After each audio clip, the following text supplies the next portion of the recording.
Olá, pessoal. Bom dia, boa tarde, boa noite. Seja lá a hora que você estiver assistindo essa aula. Espero que você esteja bem. Bom, essa aula aqui é a continuação do nosso conteúdo anterior e nela a gente vai falar um pouquinho mais sobre os comportamentos da população.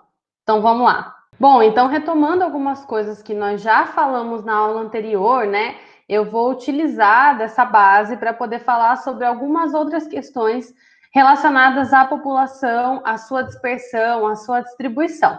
Bom, pessoal, então a primeira coisa que a gente vai falar aqui é sobre o tamanho da população. O tamanho da população nada mais é do que os números absolutos de habitantes de determinado local.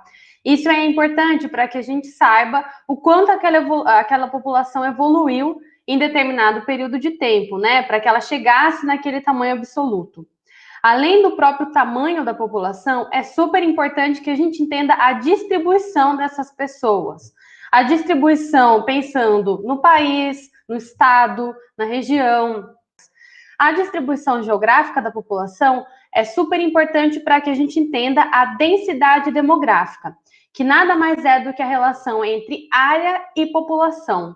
Normalmente medida entre a relação entre quilômetros quadrados e habitantes. Isso é importante para que a gente possa ver quais são os focos de concentração. Então, quanto maior a concentração de população em determinado local, maior a densidade demográfica daquela região. Então, é importante para a gente entender com uma clareza um pouco maior como funcionaram esses processos de distribuição da população. Bom, pensando nessa questão de distribuição, concentração, tamanho da população, observe esse primeiro mapa aí.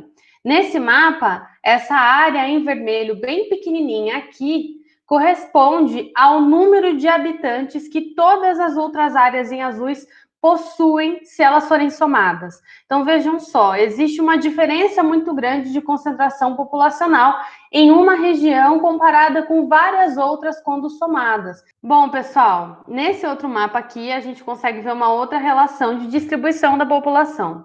Nele, a gente consegue ver que nessa área circulada aí, nós temos uma concentração populacional tão grande que corresponde à somatória de todas as outras populações para além desse círculo. Isso demonstra não somente um crescimento muito rápido dessa população, mas também condições que favoreceram esse crescimento bastante veloz, principalmente nos últimos anos. Nós já tínhamos uma concentração populacional muito expressiva na região, mas mais recentemente, se a gente for pensar aí no tempo histórico, a gente tem um crescimento bastante acelerado por conta não somente de uma série de estruturas dos próprios países, mas também de uma série de transformações sociais e econômicas que essas regiões vêm passando mais recentemente. Aqui um outro mapa para a gente entender essa questão da distribuição. Então, aqui em marrom, nós temos os 6 países mais populosos do mundo. Então, 6 países que vão ter a maior taxa de população absoluta, então de números absolutos de habitantes, e a somatória dessas populações representa metade da população mundial, o que é bastante coisa quando nós pensamos no número de países que nós temos e nas distribuições populacionais que vão estar acontecendo para além desses países aí que estão indicados em marrom.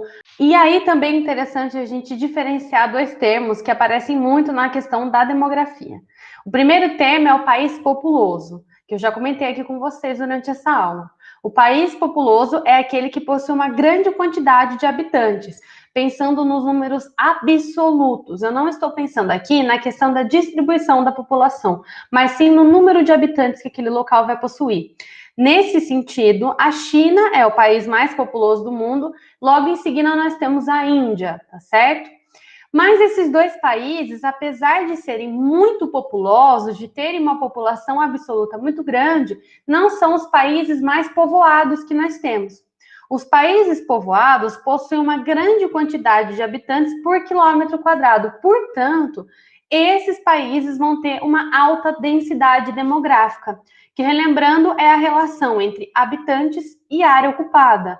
O país mais povoado que nós temos é Mônaco. Eu até fiz questão de trazer para vocês um mapinha representando o tamanho desse país. Ele é muito pequeno. Por ser muito pequeno, ele acaba tendo mesmo que uma população absoluta bastante baixa, uma ocupação um pouco mais eficiente do seu território. Então, a densidade demográfica, pensando no total do seu território, em toda a extensão daquele território, ela é muito mais alta do que uma série de outros países que podem ser muito mais populosos que Mônaco, mas não vão ter essa distribuição tão igualitária assim. Por exemplo, como eu falei para vocês, a China é o país mais populoso do mundo, mas observem, nesse mapa a gente consegue ver a distribuição da população. Então, os locais em que eu vou ter maior e menor densidade populacional. E aqui a gente consegue ver que a densidade demográfica ela está muito concentrada, principalmente na região litorânea da China.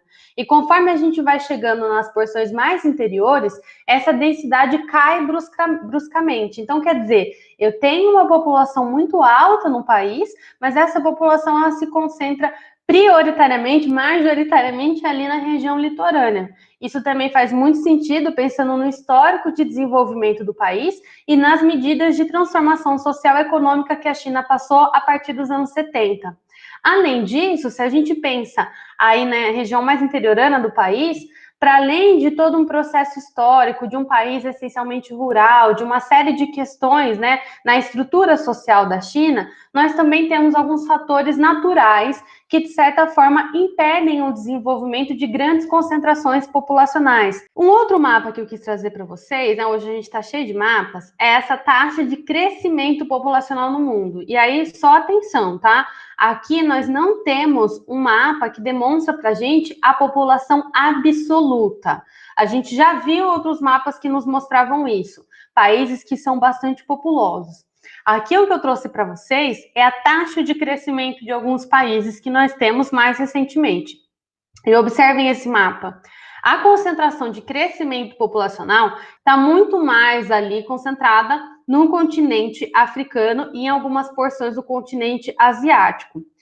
Isso tem muita relação com o que eu falei para vocês na aula passada, quando nós pensamos diferentes etapas de crescimento populacional, diferentes etapas da própria transição demográfica que os países vão estar apresentando.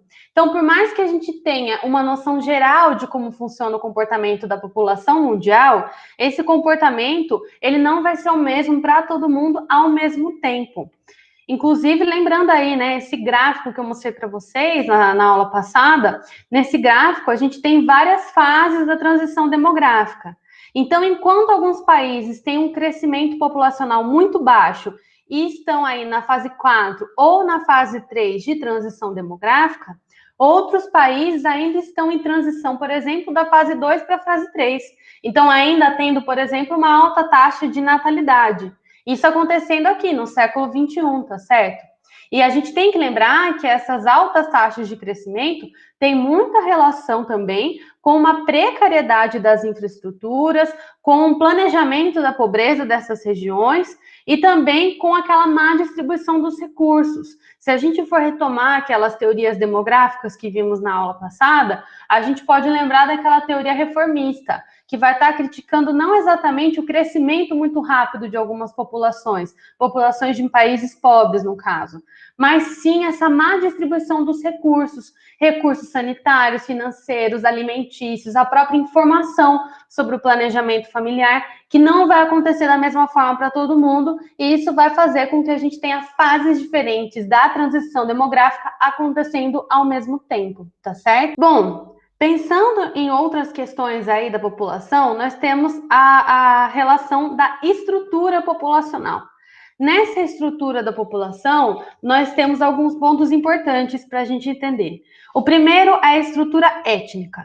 Essa estrutura étnica, pessoal, tem uma relação direta com os processos migratórios que vão acontecer historicamente. Além da estrutura étnica, nós temos estrutura etária e estrutura sexual.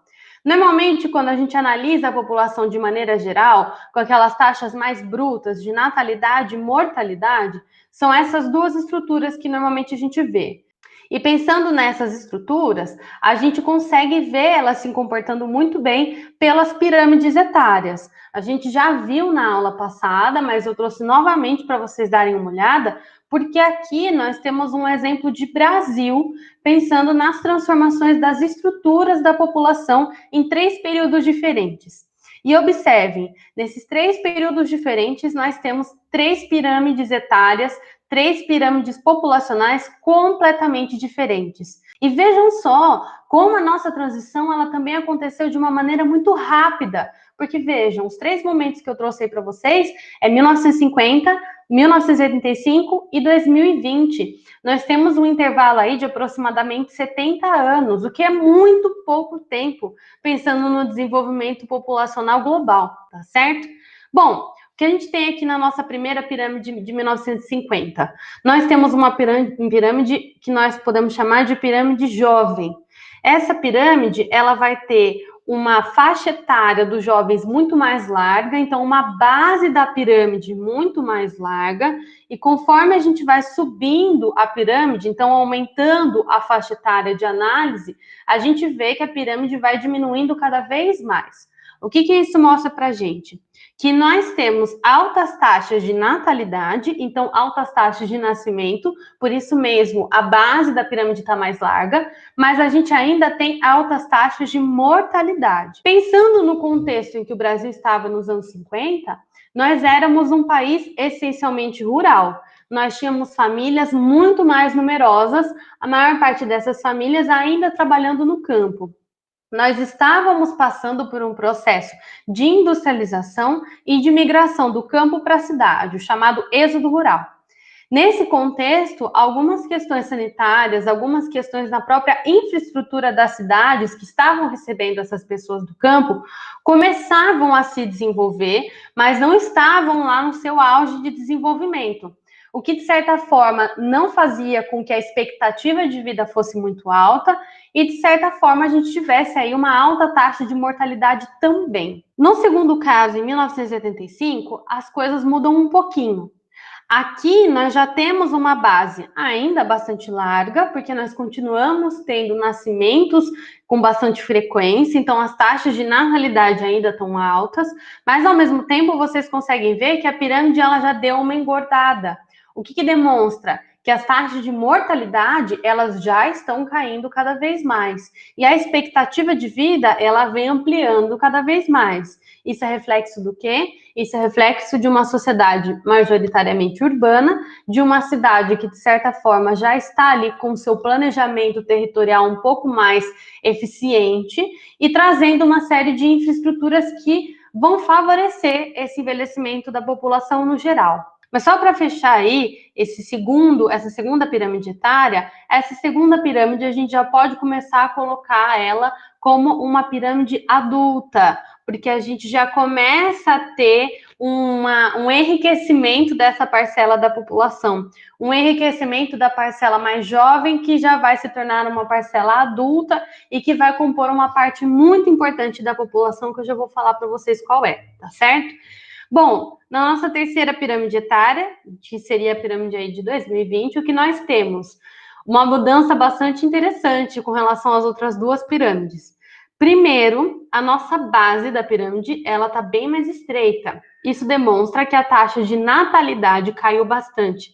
Aqui as famílias claramente já estão sendo cada vez menores, estão nascendo menos pessoas. Ao mesmo tempo, a nossa população adulta, ela já começou a aumentar cada vez mais. E outra coisa muito importante nessa pirâmide é que claramente a expectativa de vida aumentou bastante, a população idosa ela vem crescendo cada vez mais, e nós estamos saindo de uma pirâmide adulta e começamos a entrar numa pirâmide mais envelhecida, tá certo?